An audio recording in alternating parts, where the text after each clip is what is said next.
Vamos a abrir la Biblia en el libro de Romanos, en el capítulo 1, y vamos a leer unos cuantos versículos aquí en el nombre del Señor. Romanos, capítulo 1, los versículos del 1 en adelante. Leemos en el nombre del Padre, del Hijo y del Espíritu Santo. Líderes y hermanos, la palabra de Dios. Pablo, siervo de Jesucristo, llamado a ser apóstol, apartado para el Evangelio de Dios, que Él había prometido antes por sus profetas en las Santas Escrituras, acerca de su Hijo, nuestro Señor Jesucristo, que era del linaje de David, según la carne, y que fue declarado Hijo de Dios con poder, según el Espíritu de Santidad, por la resurrección de entre los muertos, y por quien recibimos la gracia y el apostolado para la obediencia a la fe en todas las naciones, por amor de su nombre, entre las cuales también vosotros, llamados a ser de Jesucristo. A todos los que estáis en Torrente, amados de Dios, llamados a ser santos, gracia y paz a todos vosotros de nuestro Padre y del Señor Jesucristo. Amén. No. Amén. Siéntense y disfruten de aquellas cosas que vengan de Dios y reprendan aquellas que no sean de Dios. Amén.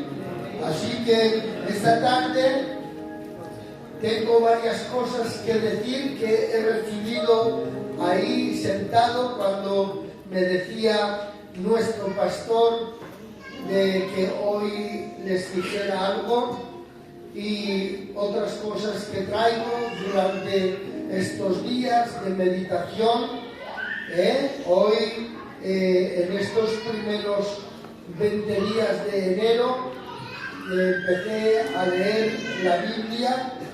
Voy por segunda de Crónicas en el capítulo 7, que he dejado esta tarde. Mañana continuaré. Llevo leídos desde Génesis hasta segunda de Crónicas, capítulo 7. Y bueno, la verdad es que cada vez que leo la Biblia, la llevo leyendo desde 1968, y 4 años antes de que el hermano Pedro viniera, yo ya leía la Biblia porque me hablaron del Señor y leía la Biblia. Y cada vez que la leo, aun después de estos demás de 50 años que voy leyéndola, cada vez encuentro en ella cosas que anteriormente no me había dado cuenta de que existían. Y la verdad es que estoy sorprendiéndome cada día más. En estos días, como os digo, leyendo y leyendo, me he leído un libro también que me dejó mi hijo para que lo examinara, y la verdad es que la lectura te conduce de una manera muy extraordinaria a aquellas cosas que Dios te va enseñando, porque no debemos nunca de olvidar que la Escritura es el Espíritu y que el Espíritu es la Escritura. No nos equivoquemos, porque no puede haber conocimiento del Espíritu si no hay conocimiento de la Escritura, y no puede haber conocimiento de la Escritura si no hay conocimiento del Espíritu. Y solamente hay 3 formas, en este caso 2, porque una ya la he nombrado, es la oración y el ayuno. Y ahí hay una especie de recursos que se hacen parte de nuestra existencia, y aunque a veces parece que la puerta se cierra, la ventana también, parece que ya no vamos a salir del pozo de la desesperación, pero no, vamos a salir de ahí, pero vamos a tener que estar esperando, no de cualquier forma, sino, aleluya, con la lámpara encendida en una vasija de aceite, por si tenemos que estar esperando más tiempo. Hemos visto sus prodigios, hemos visto sus milagros, hemos visto la manera en la que Dios obra, en la que Dios trabaja, en la que Dios se mueve, en la que rompe cadenas.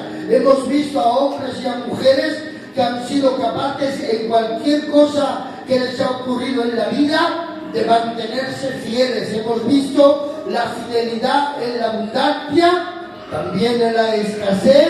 Hemos visto la gloria de Dios en unos cultos tremendos. Conocemos la profecía, conocemos las lenguas, conocemos las interpretaciones. Hemos visto cómo han salido demonios de los cuerpos, hemos visto milagros. Por lo tanto, el diablo ahora lo único que intenta una y otra vez ya no es que dudemos de la existencia de Dios. Lo que el diablo intenta ahora es que, aun creyendo en que Dios existe, como los demonios saben que existe, pero no quieren someterse a Él, no quieren estar haciendo su voluntad, porque una cosa es que creer que Dios no existe, otra cosa es creer que existe y que no estoy de acuerdo como me trata la vida, o como me trata la iglesia, o como me tratan los ministerios. Por ello es imprescindible y necesario que no tengamos la fe diabólica. La Biblia dice, aleluya, presta a oído lo que te voy a decir. La Biblia dice que los demonios creen pero tiemblan. ¿Saben por qué tiemblan? Porque no le obedecen, porque se rebelan, porque se ponen en contra de Él. Ocurra lo que ocurra, pase lo que pase en la vida, usted debe de esperar en Dios. No solamente crea, sino también obedezca. ¿Cuántos de ustedes quieren realmente recibir un avivamiento de fe? Levanten su mano y digan en su corazón: ¡creo en Dios! ¡Qué poca gente tienen ustedes! ¿Será porque ha venido el frío de golpe? ¿Cuántos dicen amén? Eso es torrente. Aleluya. ¿Saben ustedes cuando alguien quiere decir que viene algo impetuoso? En el vocabulario lingüístico dice: había una lluvia que era como un torrente. Es la frase que se utiliza. Había un terremoto que era como un torrente. Eso es lo que significa la frase torrente. Y nosotros somos de torrente. ¿Cuántos dicen amén? Vamos a animarnos. Vamos a llenarnos, aleluya, de la capacidad de obedecer a Dios. No solamente creo, le obedezco. Cuando levantan su mano y dicen para Dios: no solamente creo en ti, una nueva oportunidad. No solamente creo en ti, estoy dispuesto a obedecerte. ¿Cuántos dicen amén? Aleluya. ¿Cómo se genera, aleluya, esa fe? ¿Dónde se genera? En casa, orando, ayunando y leyendo la palabra de Dios. Y luego se genera estando aquí junticos, alabando, glorificando, bendiciendo el nombre del Señor y esperando que Dios se vaya moviendo. Estamos, hermanos, aleluya, en un progreso constante. Hay quien quiere, hay quien lo desea, que todo sea en un abrir y cerrar de ojos, pero eso solamente será el arrebatamiento. Lo demás es todo laborioso, trabajoso, hay que trabajar. Amén. Y el que no quiere trabajar, dice la Biblia, que tampoco tiene que comer. Porque ¿para qué vas a comer si no quemas calorías? Pero cuando se queman las calorías, hay que comer para nutrirse. En el nombre del Señor Jesús. Nunca es tarde. Quédense con con esa palabra. Dios nunca llega tarde. Nunca es tarde. Para el ladronzuelo de la cruz del Calvario no fue tarde. Siempre Dios tiene un momento para recuperarte. Siempre Dios tiene un momento para volverte a levantar. ¿Verdad? Solamente tienes que estar dispuesto a discutir con el que está al otro lado del Señor, que no quiere saber nada de Él. Discute con aquel hombre y aquella mujer que quiera quitarte de Dios. Si tu marido te quita de Dios, hazle de comer y vente al culto. Si tu mujer te quita de Dios, come lo que te ponga y vente para el culto. Si los hijos te quitan de Dios, exhórtales. Si tus padres te quitan de Dios, y papá, me voy un rato al culto. Busca siempre la manera de dejar aparte a aquellos que te son un tropiezo. Solamente convive con ellos y con ellas para darles una oportunidad. Pero no quieras absolutamente nada. Ni tomes el vocabulario.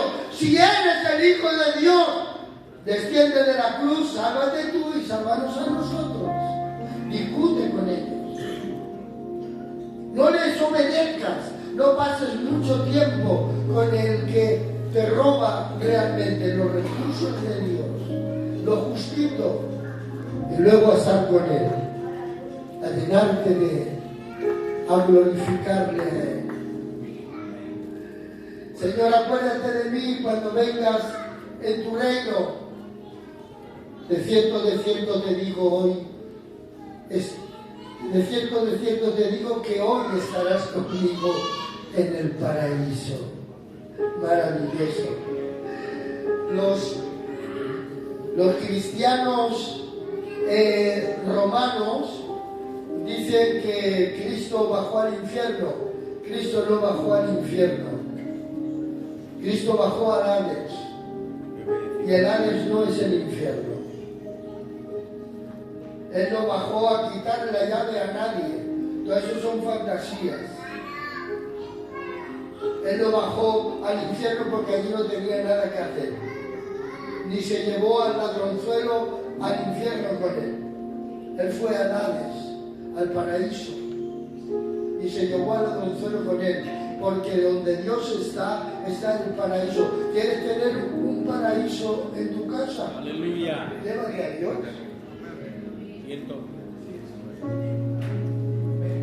¿Quieres tener el paraíso cuando estás cortando naranja? Llévate a Dios. ¿Quieres sentir el paraíso allá donde te encuentres? Llévate a Dios. Amén. En una entrevista que me hicieron hace años para conocer un poco de mi testimonio, porque yo nunca he contado mi testimonio de cabo a rabo, nunca, ni mis experiencias. Alguna así, pero no las he contado.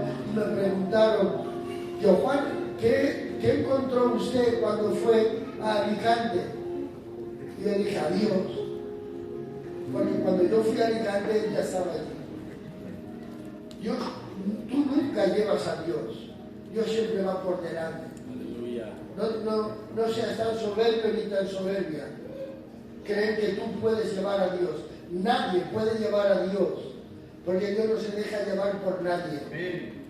Él es el que va antes a tus hijos, a los lugares. Te espera, Él siempre te espera. Amén. Si me permiten la filosofía, decir que antes que nosotros vengamos, Él ya está aquí. No le llamamos nosotros, Él ya está aquí. Los cánticos que son preciosos y que de alguna forma son parte de nuestra expresión como por amor a Dios. Ven, Espíritu Santo. No es una falsa doctrina, ni tampoco tenemos que dejar de decirlo. Pero no es necesario decirle que venga porque Él ya está aquí. Aunque no es pecado decirlo, ni cantarlo, ni desearlo. Pero Él está siempre por delante de nuestros deseos. Amén. Es como los buenos cantadores van por delante del acorde. El acorde es eso que pone los hermanos de Miguel Ricardo: mi, fa, sol, re, do, la menor, re menor, mi bemol. ¿Cree que yo no sé? ¿Cree que yo no sé solfeo? Los buenos cantadores van por delante del acorde y el guitarrista tiene que ir buscando. Y Dios va por delante de la música. Dios va por delante de la enfermedad. Dios va por delante del problema. Dios va por delante. Usted puede encontrar el versículo en la Biblia que más habla de la soberanía de Dios. Y es: te lo dije. Antes que aconteciera, te lo dije. Eso lo encontrará usted a lo largo de toda la Escritura. Él ya no lo ha advertido, Él ya no lo ha dicho, Él ya se ha adelantado, Él ya lo ha profetizado, porque ha ido por delante de nosotros. Pero no te preocupes, que aunque Él haya estado por delante y nosotros nos hayamos adelantado, ¿saben en qué? En no cumplir con lo que Él nos ha dicho, aún así y todo, Él volverá a recuperarnos, porque Él se quedó en un altar que levantó Abraham en un lugar que le llamaba Ai, H-A-I, Ai, se pronuncia de otro modo, pero yo soy español y lo pronuncio como lo leo. Hizo un altar y allí se quedó Dios, en aquel altar. Él cogió a Sarai y se la llevó a Egipto, y como Dios no fue con él a Egipto, porque allí no había altar, porque Dios solamente está donde se levanta un altar. Tuvo problemas y tuvo malas intenciones. Dios lo defendió, pero no fue con él, porque cuando Dios no está en el primer lugar, los pensamientos, las tentaciones, las oscuridades, las maldades, el pecado sale de forma y de manera que se hace soberano en nuestra vida. Cuando ya terminó de todo, pueden leerlo en el libro del Génesis, volvió de nuevo al altar que había hecho. Y allí volvió a sacrificar y volvió de nuevo a caminar en la voluntad de Dios. Nunca abandonemos el altar de obediencia que hemos levantado para su gloria. Aleluya. No he empezado fuerte y estoy aflojando. Estoy tratando de coger un poco de recursos para lo que viene ahora, en el nombre del Señor. Isaías capítulo 6. En el año en que murió el rey Uzías, dice: yo vi a Jehová. ¿Saben ustedes quién era el rey Uzías? El mejor rey que hubo en toda la historia de los reyes. El que mejor hizo al pueblo de Dios. Hizo cosas maravillosas para el pueblo. ¿Y saben ustedes por qué se mostró Dios cuando Uzías muere? Porque cuando muere alguien muy imprescindible, cuando muere alguien muy benefactor, cuando muere alguien que es nuestro fundamento, tiene que aparecer Dios y dice: a ha muerto el que tanto bien hace, pero yo soy más que el que tantos beneficios os ha traído. Es muy importante que esto lo entendamos. En el año en que murió el rey Uzías, vi yo a Jehová, dice Isaías, y lo vio en todo su esplendor, y lo vio de una manera extraordinaria, lo vio allí rodeado de ángeles, de arcángeles, de serafines, vio toda la gloria tan terrible y tan tremenda de Dios, porque había muerto alguien que era muy imprescindible. Y a veces muere algo en nuestra vida, o pasamos por alguna situación en la que estábamos recibiendo tanto provecho y beneficio que parece que era no Dios, sino lo que venía alrededor. Y por ello es imprescindible que entendamos y que comprendamos que lo más grande, lo más imprescindible y lo más necesario en nuestra vida siempre es Dios, que es el que produce el querer como el hacer por su buena voluntad. Él es el que siempre nos levanta del muladar. Él es siempre, aleluya, el que saca nuestra vida del pozo de la desesperación y del lodo cenagoso. No podemos poner nuestra mirada en nada como el pueblo la tenía en Uzías, la tenía ahí en ese rey, porque lo hacía todo bien, y Dios tiene que salir al paso para que dijera al pueblo: Isaías, más que el rey, soy yo. Aleluya.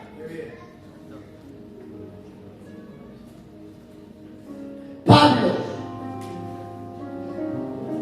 siervo de Jesucristo, llamado a ser apóstol. Y los corintios le persiguieron, diciéndole que él no era apóstol. Cuando usted tenga un servicio para Dios, una posición en Dios, el diablo va a intentar por todos los medios quitarle del lugar donde el Espíritu Santo le ha puesto. Las críticas, las murmuraciones vinieron sobre la vida de Pablo. Los corintios especialmente le dijeron que su presencia era despreciable, porque era pequeñito y con poco pelo, medía una estatura muy pequeñito, y lo despreciaba. Y es que cuando hay algún hombre, alguna mujer que realmente Dios se fija para que preste un servicio, el desprecio tiene que venir, la persecución tiene que venir, para que ese servicio no lo preste. No todos estamos llamados a ser apóstoles, ni todos estamos llamados a ser maestros, ni todos estamos llamados a ser pastores, ni evangelistas, ni profetas. Pero sí tenemos un lugar dentro del cuerpo de Jesucristo. Aleluya. Y dice la Biblia que los miembros que aparentemente parece que son menos necesarios son los más imprescindibles en algunos momentos de necesidad del cuerpo físico. Verdad. Hay un hombre que solamente se nombra una sola vez en la Biblia, y hay varios de ellos, pero les nombraré a uno llamado Ananías,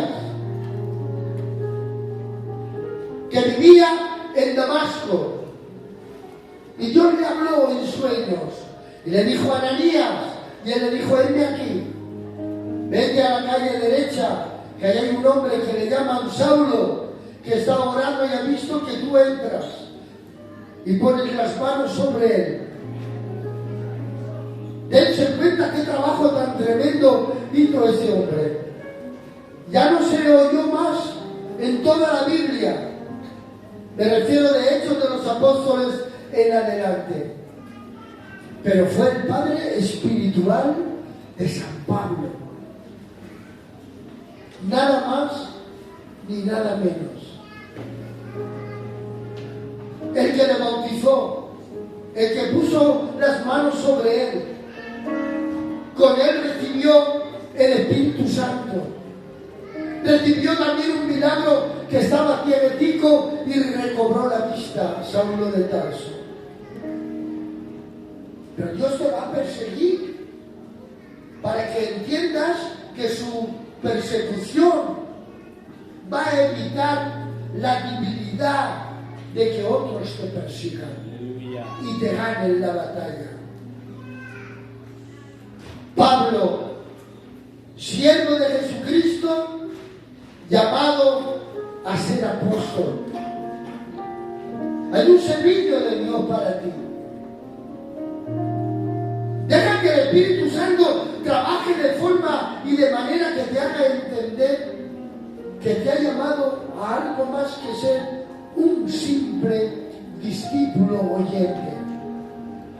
Que dentro de la iglesia local hay muchas cosas que se pueden desarrollar. ¿Y cómo puedo oír la voz de Dios? ¿Cómo puedo escuchar yo la voz del Señor?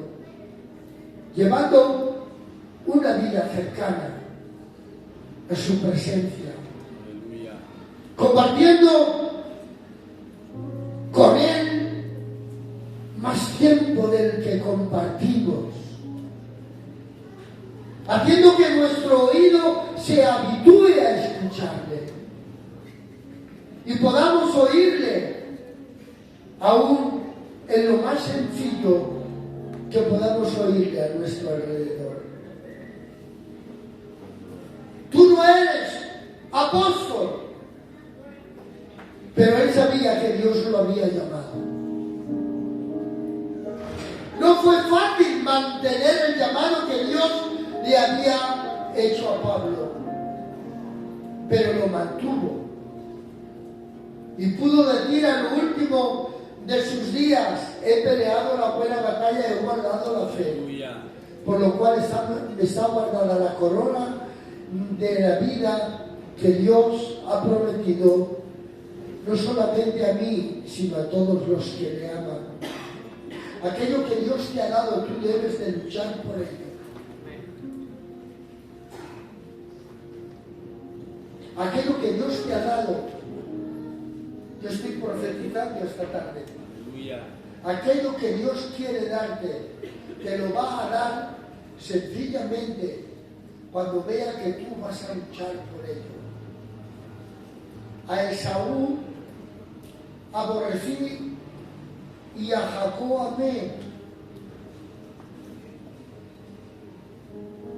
porque Dios conocía que Esaú iba a despreciar el haber nacido el primero. Era el primogénito, pero lo despreció por un plato de lentejas. Tremendo. No desprecies el don que Dios te ha dado. Y cuando te lo dé, lucha por conservarlo. Amén. Pablo, llamado a ser apóstol. Atención a esto. Apartado para el Evangelio de Dios. En el versículo 16 de este mismo capítulo dice: porque no me avergüenzo del Evangelio.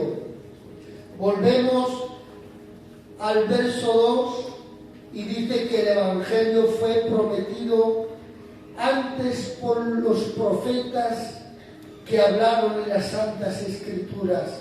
San Pablo decía: no me avergüenzo del Evangelio. ¿Y qué es el Evangelio? El Evangelio es que habla acerca de la muerte y de la resurrección del Señor. El Evangelio no es otra cosa. Y San Pablo decía: yo no me avergüenzo del Evangelio. Hay muchas cosas de las que podemos avergonzarnos.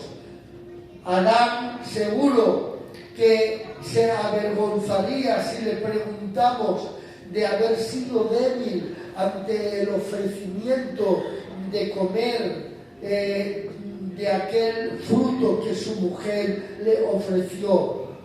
Seguro que si hoy pudiésemos hablar con él y decirle: Adán, ¿de qué te avergüenzas? Me avergüenzo de haber sido convencido por mi mujer, porque yo sabía que yo no podía comer de aquello, pero me dejé convencer por ella. La Biblia dice que Adán no fue engañado. Adán, ya les digo yo, que fue convencido.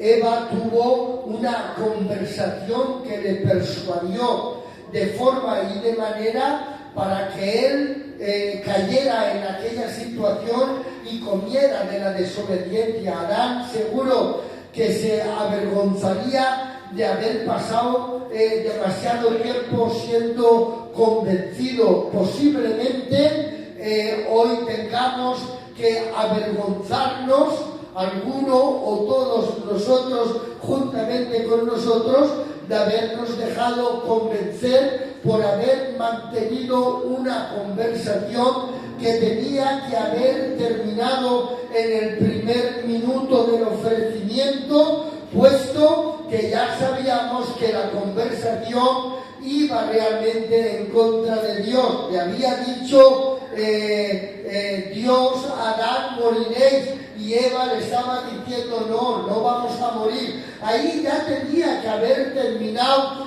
la conversación en ese mismo instante, porque ya Adán tenía conocida la voluntad de Dios para su propia vida. Pero San Pablo nos dice: yo del Evangelio no me avergüenzo. ¿Saben por qué? Porque el Evangelio tiene la base del sufrimiento de Cristo, tiene la base de la resurrección de Jesucristo, y ahí es donde se basa toda nuestra fortaleza y toda nuestra conversación. Quiere decirse que cuando el diablo viene para ponernos en contra de Dios, aun creyendo en Dios por lo que estamos pasando, nos acercamos al Evangelio y encontramos aquello de que si Cristo ha padecido en la carne, nosotros debemos de armarnos del mismo pensamiento, ya que si Cristo padeció en la carne y terminó con el pecado, nosotros también, si nosotros somos capaces de aceptar nuestra condición sin recibir en nuestra vida, cuando el diablo viene a ponernos en contra de Dios, nosotros también vamos a terminar con el pecado que se nos ofrece en ese instante, la concupiscencia, el mal deseo, la oscuridad terminará, porque tenemos conocimiento de que lo que estamos sufriendo y padeciendo no es ninguna otra cosa que la disciplina del Señor, porque los bastardos no son disciplinados, atención, pero los que somos hijos de Dios, Dios nos disciplina para que participemos de su santidad, santidad sin la cual nadie verá al Señor. Y esto es el Evangelio del sufrimiento, y este es el conocimiento de la palabra que nosotros recibimos. Yo no me avergüenzo del Evangelio, sé que estoy andando en un camino estrecho, sé que el camino que lleva a la salvación es estrecho, pero Él camina conmigo. Jehová es mi pastor, nada me faltará. En los pastos delicados Él me hará descansar, junto a aguas de reposo me pastoreará y conforta mi alma. Me guía por sendas de justicia por amor a su nombre, y al final de la carrera tengo un banquete que está aderezado muy bien por la misma mano de Dios, y yo comeré pan en el reino de Dios. ¿Cuántos dicen amén? No me avergüenzo del Evangelio. Pero es que el Evangelio es la resurrección de Jesucristo, es la esperanza Entramos, el pastor y yo, ayer al hospital a orar por el Bonones, y después de que se oró por él, allí al lado había un hombre que no paraba de mirar y de mirar. Le hablemos del Señor, le testifiquemos, aceptó a Cristo. Aleluya. Pero mientras estábamos para orar por el Espíritu Santo, nos habló. Y le habló a él directamente, diciéndole lo que le estaba pasando. Que lo habían despreciado, que no tenía a nadie. Y estaba Dios hablándole, porque luego nos enteramos que todo lo que el Espíritu Santo le estaba hablando, pero que Dios le amaba. Se le llenaron los ojos de lágrimas mientras orábamos por él. Amén. Es que Dios, el Evangelio, es el sufrimiento y la esperanza de la resurrección. Pablo dice, yo no me avergüenzo de eso. No me avergüenzo del Evangelio, porque es poder de Dios. Aleluya. Atención, el Evangelio es poder de Dios.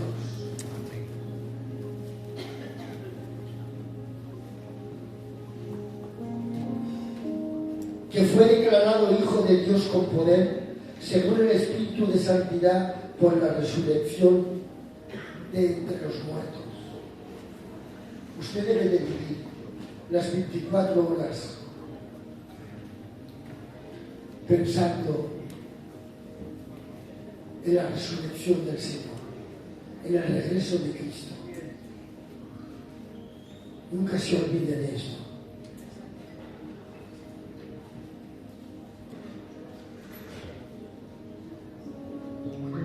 Que el Señor resucitará a los que durmieron en Él, y luego nosotros nos que hayamos quedado en un abrir y cerrar de ojos. Aleluya. Seremos arrebatados. Es necesario e imprescindible que no dejemos de venir los 4 días que tenemos al culto. ¿Saben por qué? Y termino. Por el hecho de que somos pobres y no tenemos el suficiente dinero para poder acudir a todo lo que ocurre o todo lo que tienen los ricos para ir a toda clase de médicos, a toda clase de psicólogos. Perdonen por las frases que voy a utilizar, pero lo digo con mucho cariño, psicólogos, psiquiatras, desintoxicadores, balnearios, no sé, tantas cosas que necesita el espíritu y el alma. Pero esto que les voy a decir parece un chiste, pero no lo es. Es que el culto está completo de todo lo que usted necesita. Usted no necesita ir al psicólogo. Usted no necesita, porque tampoco lo necesita, pero tengo que decirlo, porque estamos muy sanos, no estamos loquicos. No necesita tener un seguro particular para ir al psiquiatra o a una operación. No, solamente necesita fe. Usted viene aquí con un problema y se va sin él. Si usted viene todos los días con esa fe, hay una palabra que le relaja, una palabra que le alienta, una palabra que le sana, una palabra que le levanta, una palabra que le ilumina, una palabra que le ayuda, una palabra que rompe cadenas, una palabra que sana a los enfermos, una palabra que cuando no te sana te ayuda para que el diablo no te aleje del Señor. Es que estamos completos en Cristo. A lo mejor aún no hemos entendido el motivo de nuestras reuniones, pero es que nuestras reuniones están completas de todo lo que usted necesita. Amén. Aleluya. De todo lo que usted necesita. Por eso usted no puede buscar en ningún otro sitio. Ni los martes, ni los jueves, ni los sábados, ni los domingos. Sino me voy al culto. Porque Él está en el culto. Y voy a llevarle mi carga. Voy a llevarle mi enfermedad. Voy a llevar mi preocupación. Voy a llevarle mi problema.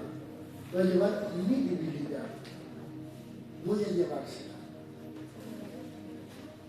Y verán, y ven y experimentan que eso es así. Estamos ahora para empezar. Pero si tengo un minuto, como dice nuestro pastor, solo un minuto. Un minuto. Levanta tu mano. Seguro que no solamente lo que yo he dicho, sino también lo que el Espíritu Santo ha ido diciéndote